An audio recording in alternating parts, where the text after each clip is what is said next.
Welcome to this week's edition of Going Gainesville. I'm Lesley, owner of Salman Home Realty and your host, and I'm here today with my co-host, Brenda Wolfe, and I work with Happy Paws Pet Nanny, owned by Jill Blocker. Well, we are super excited to be here at the Gainesville Grizzlies Sports Complex, where we will be talking to the commissioner of the league.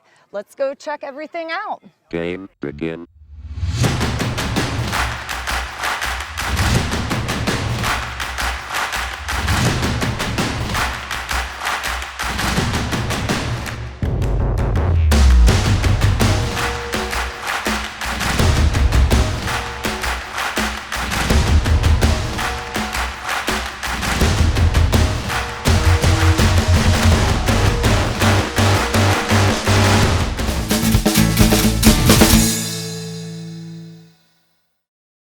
So here we are, we're with the Commissioner, Patterson. Thanks so much for having us out today to talk about the Gainesville Grizzlies.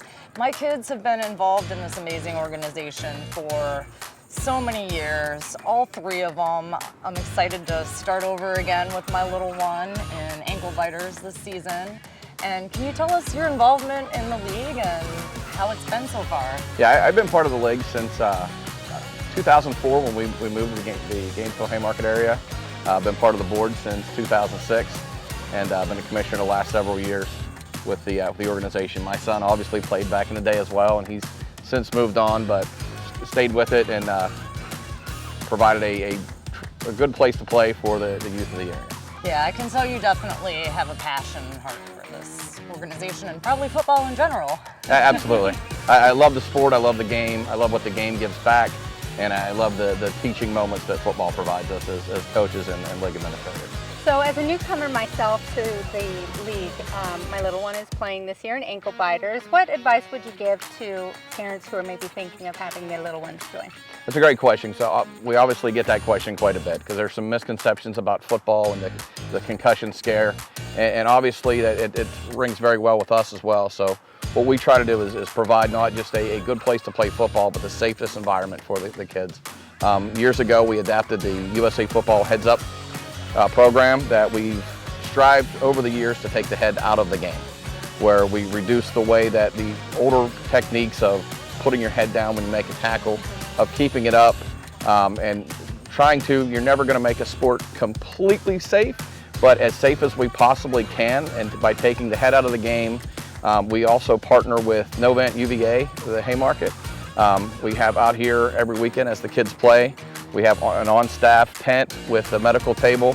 So if a player goes down within 30 seconds, we have typically a physician's assistant standing over them.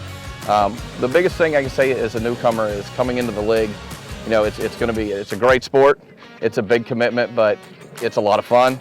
You know, it's where typically you spend a lot of time with, and the people that I hang out with now are the people I came up through the organization with. So it's pretty awesome of what you're going to get to see, and the experience that your son's going to get to have is pretty amazing. So one of the things that we want to make sure of, if a kid comes out to football, he has a great experience. Because nobody has a fun time sitting on the bench watching an entire football game.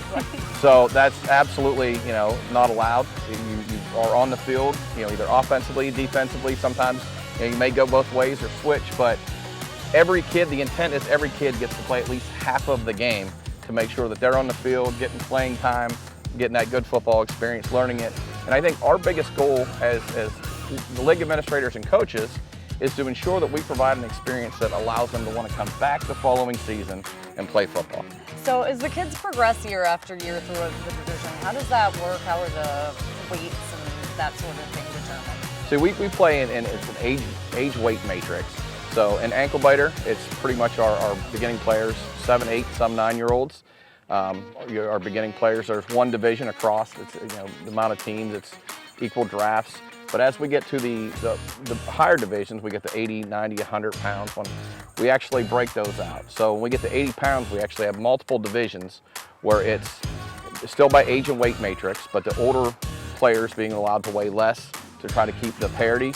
And we also have divisions. So we have American, Central, and National. So your older, more experienced players that have years in, they're going to more lean to the American division.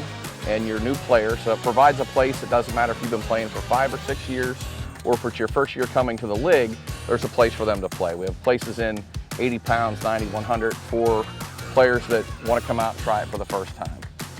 So can you elaborate on some of the other programs other than football that the Grizzly organization can offer? Sure. We through both tackle and flag, we have Grizzly Cheer that provides cheerleading based off of either kindergarten through 2nd grade or 2nd all the way up through 8th grade. We have a lot of great volunteers from the local high school cheerleaders that come out and give back to the program.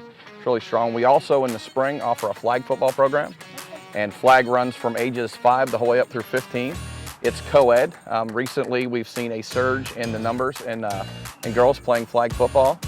Last fall we had an all-girls team come out and play against the boys and actually win a championship in our fall program. Yeah, they kicked some butt. Yeah, it's pretty cool. And with that, after their first year, last year we had over 30 girls playing football in our league, which is awesome. I mean, it runs all spring. We're out here all days on Sundays, and in the morning we actually have 6 games going at a time, so 12 teams playing at one time in the morning, different time slots, and the place is just packed with people. And it's a great lead-in to the football program. For somebody that might want to dip their toe, jumping into flag is a nice first step, and then lead right into the tackle program. Well, Coach Patterson, thank you so much for having us out today. It's been so informative and wonderful to learn about what these kids are doing and what you're doing for the kids. Thanks for coming out. And Brenda, thanks for being my co-host this week. Absolutely. It's been so Thank fun. you so much for having me. And thank you for tuning into this week's edition of Going Gainesville, because we're going Gainesville. And so are you.